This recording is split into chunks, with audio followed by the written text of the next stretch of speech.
Diz assim a palavra do Senhor.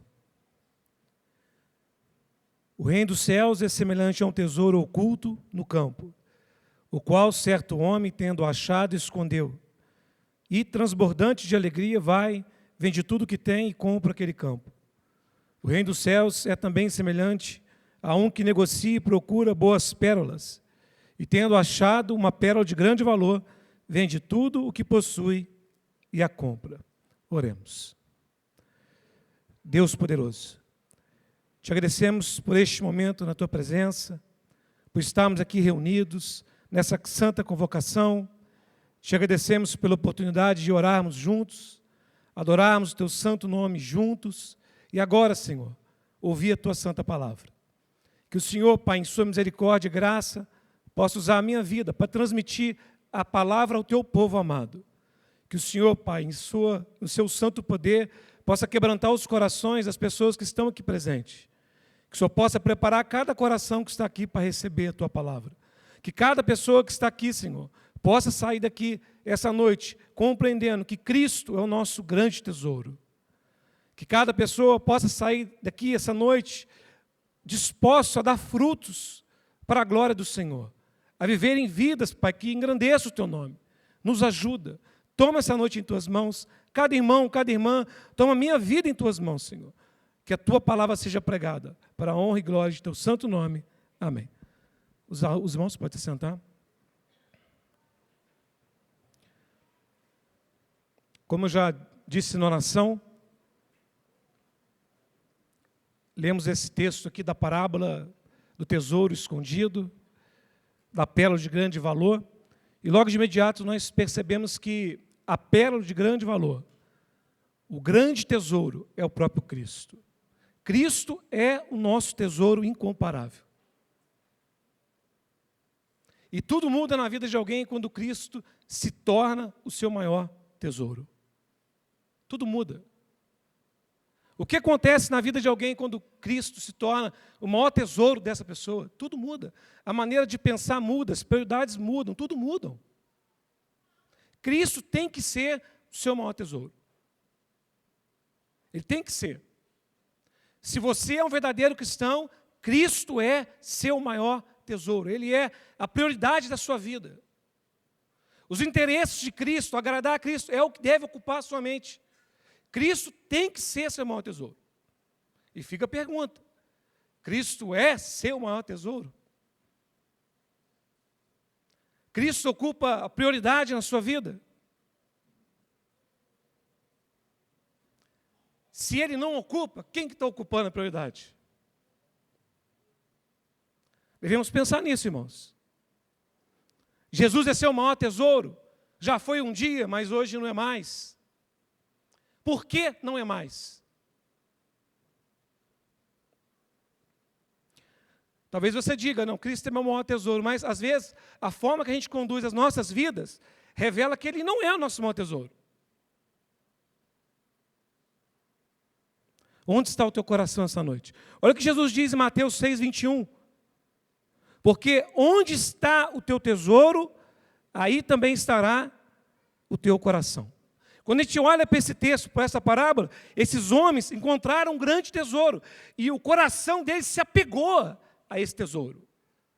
O coração deles estava nesse tesouro.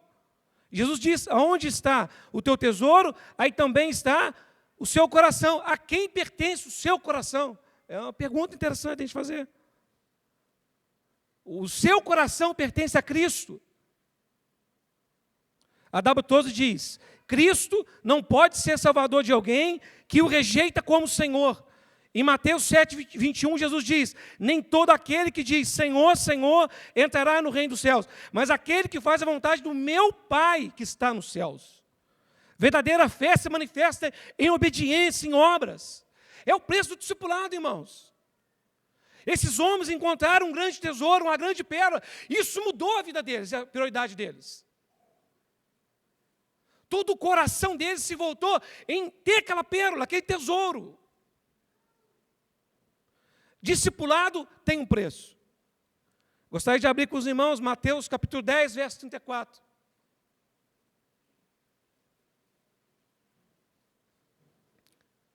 Aqueles que serão salvos por Cristo são discípulos de Cristo.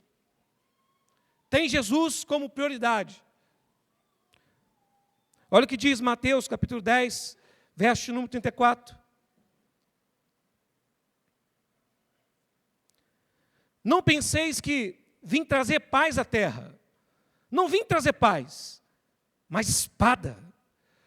Pois vim causar divisão entre homem e seu pai, entre filha e sua mãe, entre nora e sua sogra.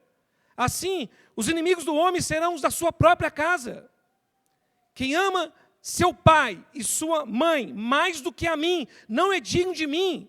Quem ama seu filho e sua filha mais do que a mim, não é digno de mim. E quem não toma sua cruz e vem após mim, não é digno de mim. Quem acha a sua vida, perdê-la-á. Quem, todavia, perde a sua vida por minha causa, achá-la-á. O que Cristo está ensinando aqui, irmãos, ele tem que ser prioridade. Ele não está ensinando que você não deve amar a sua mãe, o seu pai. Mas a questão toda está aqui, amar mais do que a mim. Porque se você ama alguém ou algo mais do que a Cristo, você ama essa pessoa de maneira errada. Ela se tornou um ídolo. E os ídolos escravizam. Jesus não aceita um coração dividido com o ídolo, ele não aceita. Em Mateus 6, 24 vai dizer: ninguém pode servir a dois senhores, porque ou há de aborrecer um e amar ao outro, ou se devotará a um e desprezará ao outro. Não podeis servir a Deus e as riquezas. Se Cristo não for o maior tesouro, não vai funcionar. Não vai, irmãos. A gente tem que se fazer a pergunta: será que nós estamos seguindo a Cristo como discípulos? Porque talvez nós somos aqui membros de uma igreja, nós frequentamos cultos, mas não somos discípulos. Os discípulos andam pelo caminho estreito de seguir o seu Senhor, porque discipulado tem um preço. Discípulos que andam por um caminho estreito herdarão a vida eterna. Mas se você está andando pelo caminho largo e tudo vai bem, irmãos, talvez você não esteja seguindo a Cristo. Você está indo por um caminho perigoso. Jesus tem que ser o seu maior tesouro. Cristo é, irmão, o seu maior tesouro. Ele é a pérola de valor da sua vida e tem que ser. O discípulo sabe que Jesus é a pérola de grande valor da sua vida. O discípulo sabe. Essas parábolas que eu li aqui em Mateus capítulo 13, verso 44, do tesouro escondido e da pérola de grande valor, elas vão aparecer numa sequência de 7 parábolas. E Jesus vai estar ensinando sobre o reino nessas parábolas. A natureza, o valor do reino, as consequências de rejeitar o reino, de se rebelar contra ele, as consequências de se tornar súdito desse reino. Ele vai estar ensinando isso. O destino desses dois grupos de pessoas, os que rejeitam, os que aderem ao reino, ele vai estar ensinando nessas parábolas aqui. A parábola do semeador, joio e trigo, grão de mostarda, fermento, tesouro escondido, pérola de grande valor e a rede. Essas parábolas vão ajudar a gente a entender o valor desse reino. E a parábola do grão de mostarda e do fermento mostra que esse reino ele começa de maneira invisível, pequena, mas ele vai se tornando grande. Ele é um reino invencível. Em Daniel capítulo 2 fala sobre esse reino. Esse último reino que iria se levantar e nunca mais ia cair, porque é um reino de Deus. Esse é o reino que Jesus está falando, esse é o reino que está em nosso meio. Não há nada mais importante que esse reino. Esse rei veio para reinar, irmãos. Não há nada mais importante que se tornar súdito desse reino. Por isso, Jesus é tão precioso, porque somente Ele pode nos tornar súditos desse reino. É certo, irmãos, o reino de Deus já está em nosso meio, não se engane. O rei já foi escolhido, não se engane. Jesus vai voltar, irmão, não se engane, isso é verdade. Ele vai voltar para julgar todos os homens e mulheres dessa terra. Certifique-se que você é um discípulo de Cristo. O céu é real e o inferno é real também. E Jesus, ele fala dessas duas parábolas somente para os discípulos. Ele explica a parábola do joio e do trigo, que é uma parábola que fala de juízo. ela fala que no mundo e na igreja vai haver falsos cristãos, não cristãos e cristãos. E até mesmo na igreja vai ter cristãos e não cristãos. Eles vão existir até o dia do juízo, quando Deus vai separar.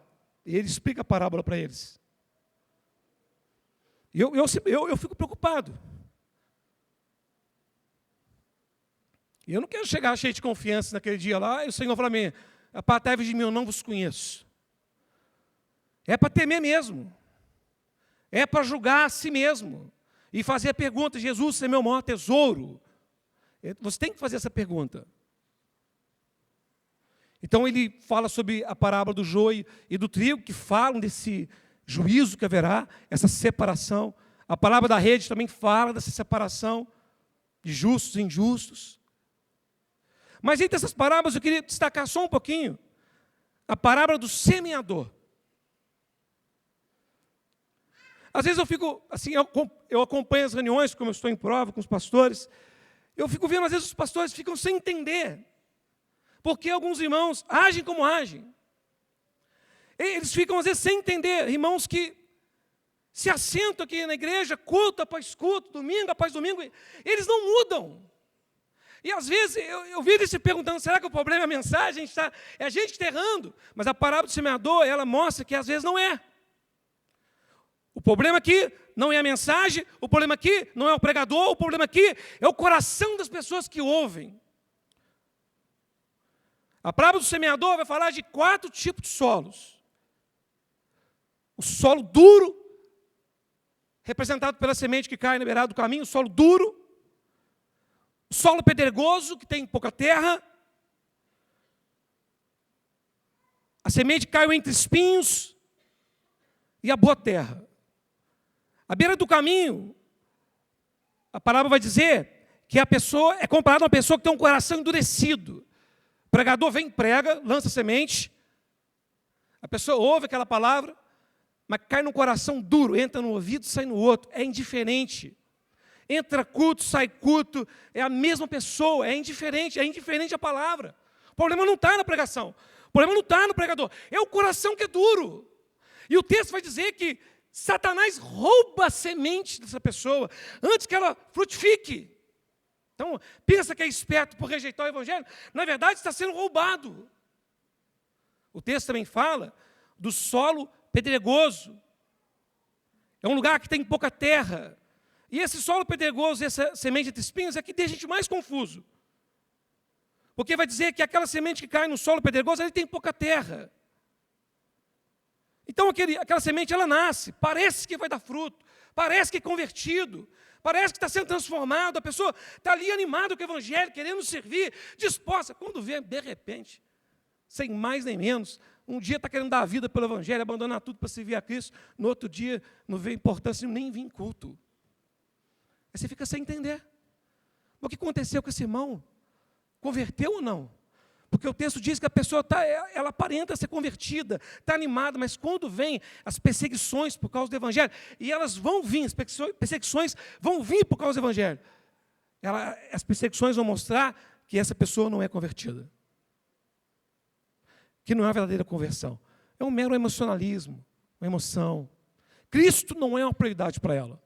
Porque quando vier as lutas por causa de Cristo, ela abandona Cristo para não sofrer as lutas. Ela não vai querer pagar o preço do discipulado. E também fala da semente entre espinhos, é um coração dividido. Ama Cristo. Aí vem as paixões pela riqueza, desejo de ganhar mais dinheiro, desejo de ficar mais rico. Aí vem os namoros, passeios, curtir, viajar. Aí já não é importante mais servir a Cristo. E o texto também fala da boa terra, o coração transformado, que a semente cai e ela lança raízes profundas. É essa pessoa que é o evangelho de fato e é convertida. Ela dá frutos, ela persevera, ela avança. Mas às vezes eu penso, irmãos, que é possível que verdadeiros cristãos, irmãos que amam a Cristo, eles amam a Cristo. Só que às vezes, essa perseguição que vem, as tentações do mundo que vem, ela também vem sobre os verdadeiros cristãos. Nós também, mesmo sendo verdadeiro cristão, você pode sucumbir. Você pode começar a desanimar. Você pode começar a diminuir os frutos. Por causa das perseguições, por causa das lutas. Por causa das tentações do mundo, você começou bem, daqui a pouco você começou a se iludir em ganhar mais dinheiro, em ser mais rico, em ser mais bonito. Agora você só pensa que agora é só plástico, é ganhar dinheiro, é ficar forte, é estética. E de repente você começa a ficar iludido com essas coisas do mundo. E você começa a produzir menos fruto. Aí você precisa, novamente, ouvir o Evangelho. Você precisa, novamente, olhar para o Calvário e ver o que Cristo fez por você. Você precisa, novamente, ser lembrado do que está em jogo aqui. Porque aí teu juízo de valores é colocado no lugar.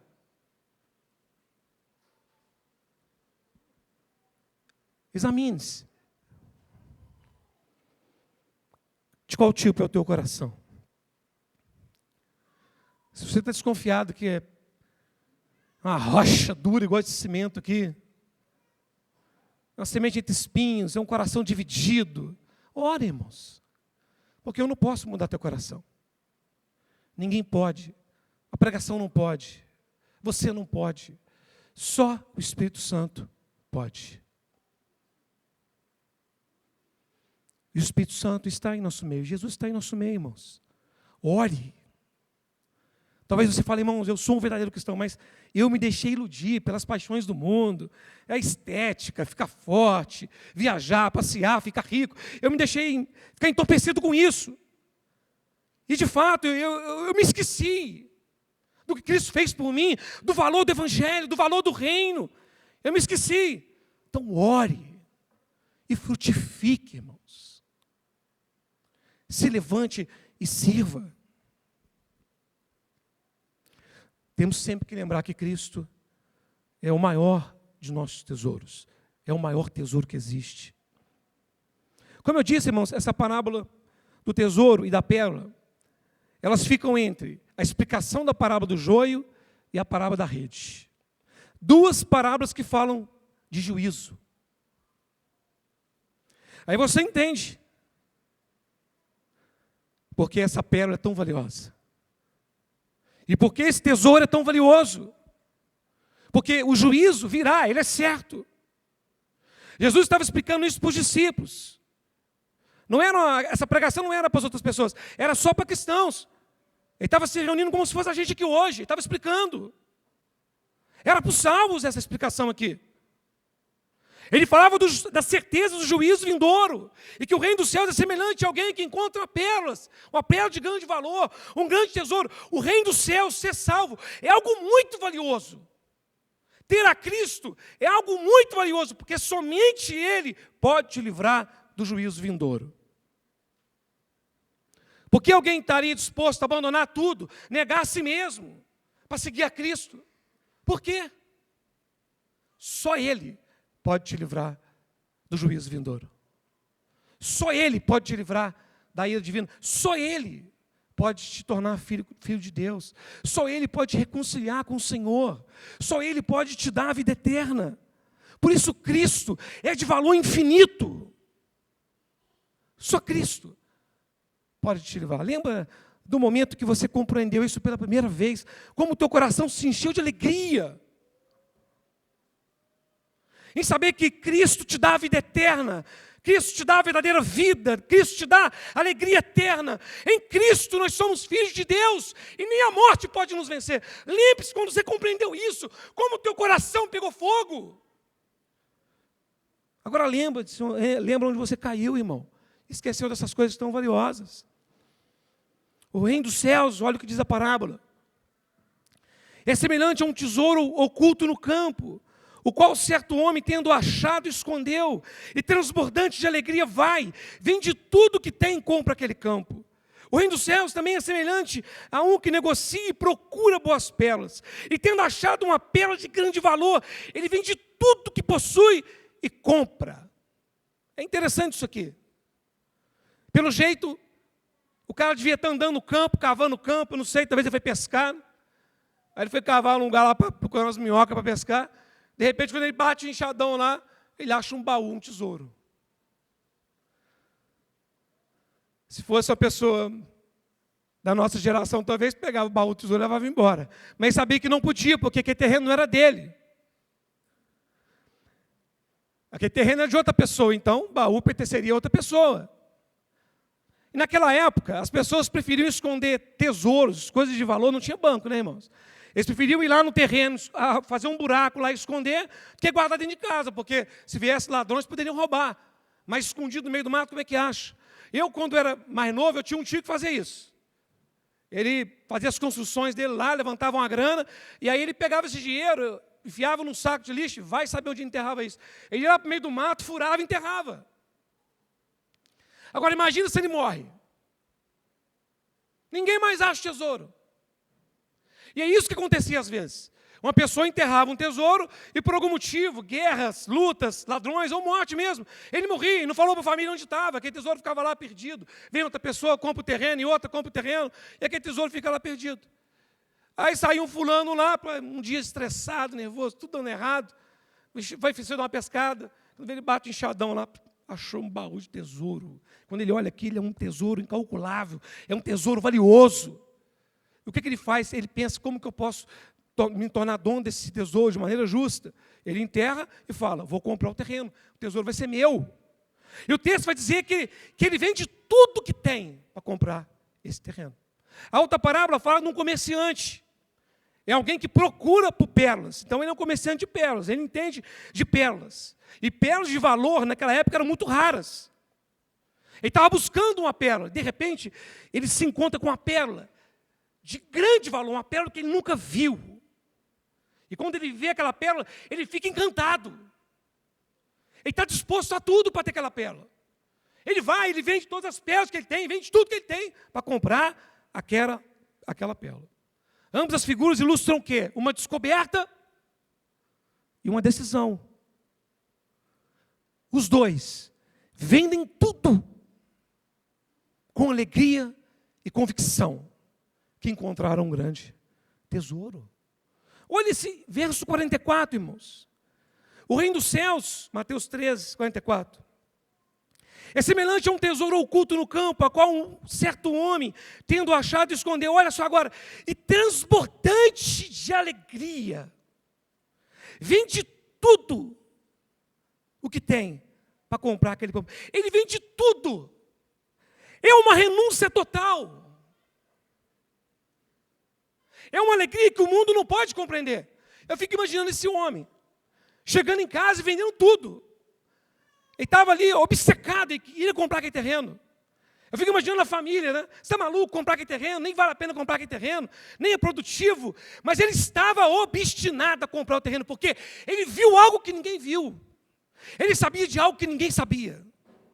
Não há ninguém nesse mundo que convenceria aquele homem a voltar atrás. Podiam chamar de louco, poderiam brigar com ele, querer expulsar de casa, parar de conversar com ele, chamar de fanático, extremista. Não há quem mudasse a mente daquele homem, porque ele viu algo que as pessoas não viram.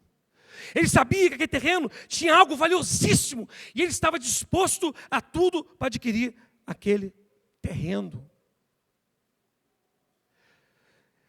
Isso aqui é uma descrição da conversão. Quando o Espírito Santo abre os teus olhos, e você ouve o Evangelho, e você olha para Cristo, e você vê que Cristo é um tesouro. A verdadeira conversão, Cristo conquista o seu coração, Ele te conquista, irmão. A conversão é uma convicção profunda, não é mero emocionalismo. Não há quem te impeça de seguir a Cristo. Você rompe com familiares, com amigos. Não há quem te impeça. As pessoas vão falar que você está achando de louco, extremista, exagerado, vão achar que isso aí vai passar com o tempo. Mas eles não viram o que você viu. Eles não sabem o que você sabe. Você entendeu que Cristo é um tesouro incomparável.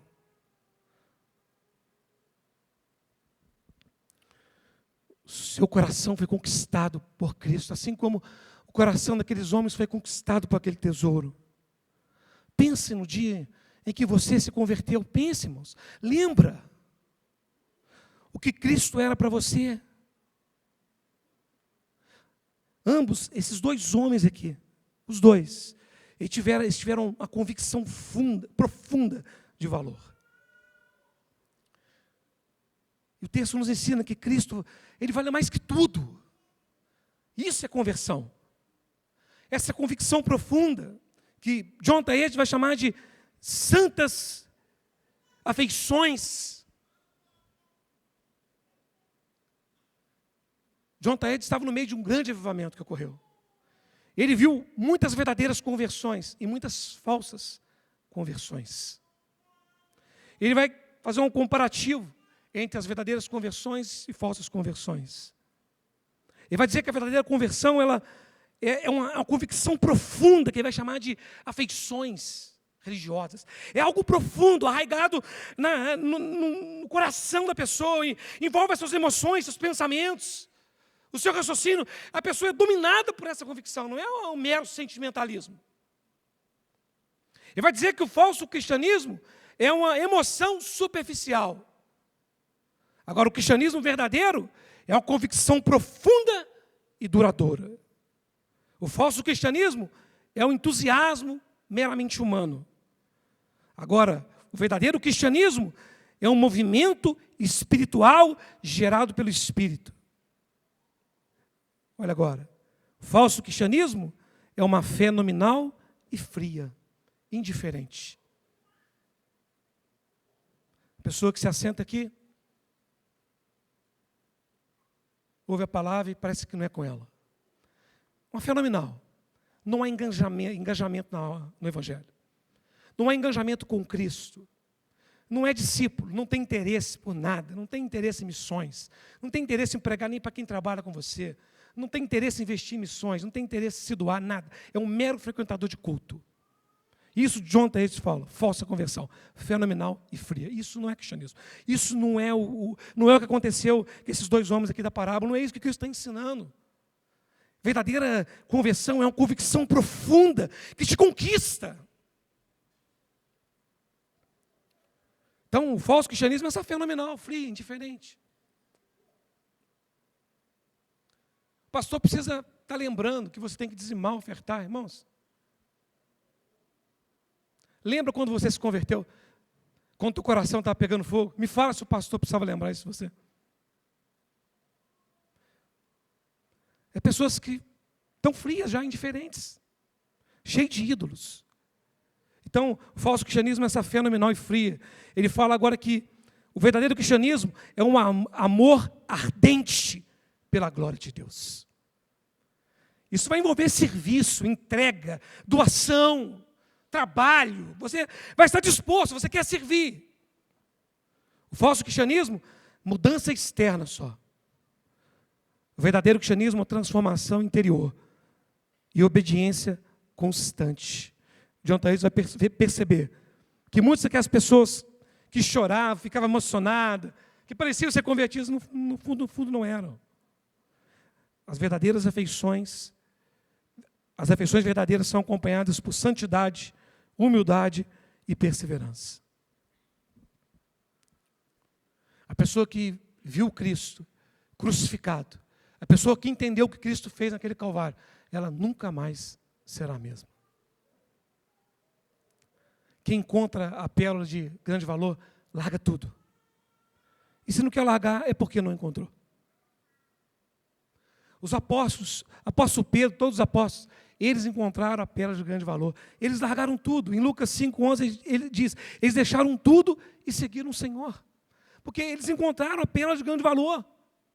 O apóstolo Paulo vai dizer em Filipenses 3,7, mas o que para mim era lucro, isso considerei perda por causa de Cristo. Sim, deveras, considero tudo como perda, por causa da sublimidade do conhecimento de Cristo Jesus, meu Senhor, por amor do qual perdi todas as coisas, e as considero como refúgio para ganhar a Cristo.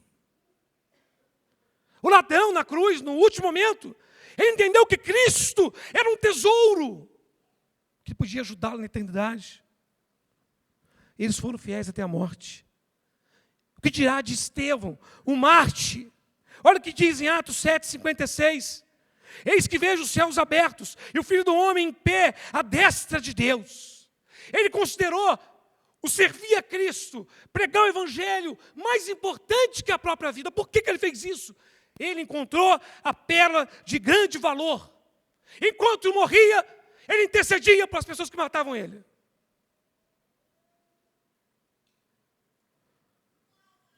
Policarpo de Esmirna, bastava ele negar a Cristo. E não era morto. Mas ele morreu porque encontrou a pérola de grande valor. Ele diz, por 86 anos tenho servido a Cristo. E ele nunca me fez mal algum. Como posso blasfemar contra o meu rei que me salvou? Foi queimado vivo. Ele não achou que a sua vida era mais importante que servir a Cristo, porque ele encontrou a pérola de grande valor. Cipriano de Cartago diz, agradeço a Deus que me julgou digno de morrer por seu nome. Jan Hus, no caminho da fogueira, cantava salmos. De onde vem essa alegria, irmãos? Eles encontraram a pérola de grande valor. O William Tyndale foi morto. Dietrich Bonhoeffer foi morto. Jim Elliot foi morto. Ele diz, não é tolo aquele que dá o que não pode reter, para ganhar o que não pode perder. Eles encontraram a pérola de grande valor.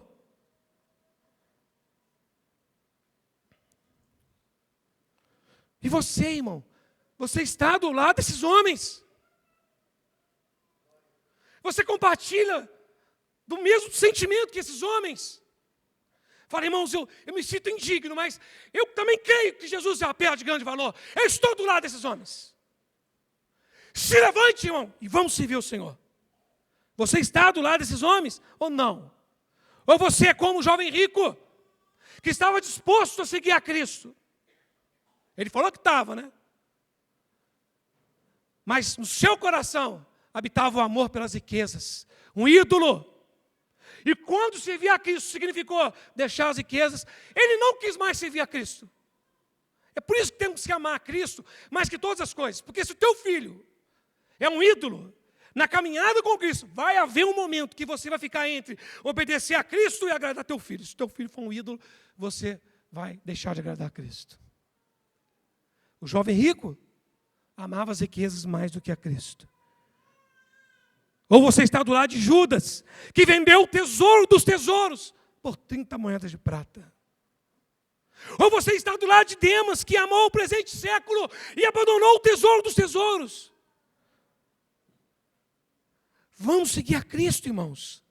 Se levante nessa noite. Jesus, quando ele conta essa parábola, é para os discípulos, é para animar os discípulos, é para criar um juízo de valor na cabeça dos discípulos. Exortar a igreja a mostrar o tesouro. Irmãos, quem tem Cristo tem tudo. Quem não tem Cristo não tem nada. Vamos seguir o Senhor como discípulo, só que Ele exige exclusividade.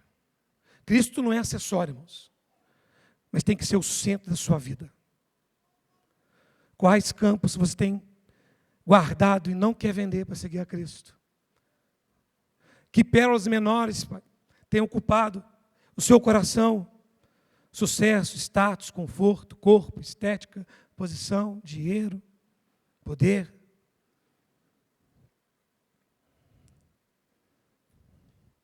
Se Cristo é o teu maior tesouro, o Evangelho é a tua prioridade.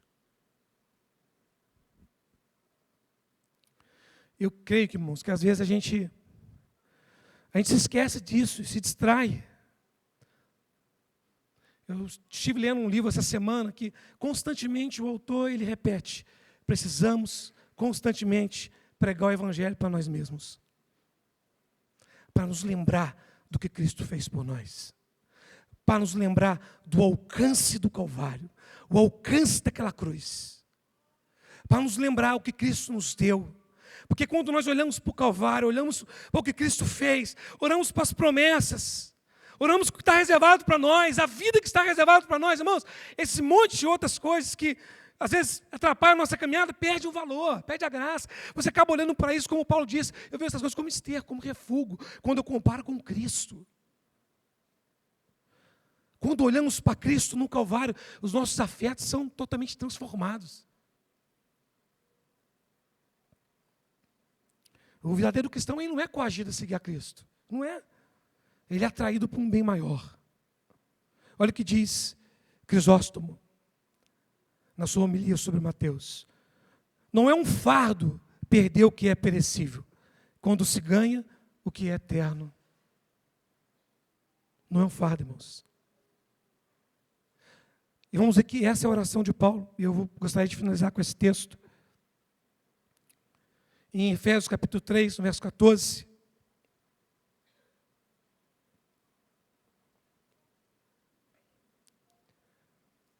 Efésios 3, 14 diz: por esta causa, o apóstolo Paulo dizendo, por esta causa me põe de joelhos diante do Pai, de quem toma o nome toda a família, tanto no céu como sobre a terra, para que segundo a riqueza de sua glória, vos conceda que sejais fortalecidos com poder, mediante o seu Espírito, no homem interior, e assim habite Cristo no vosso coração pela fé, estando vós arraigados e alicerçados em amor, a fim de poderes compreender o quê?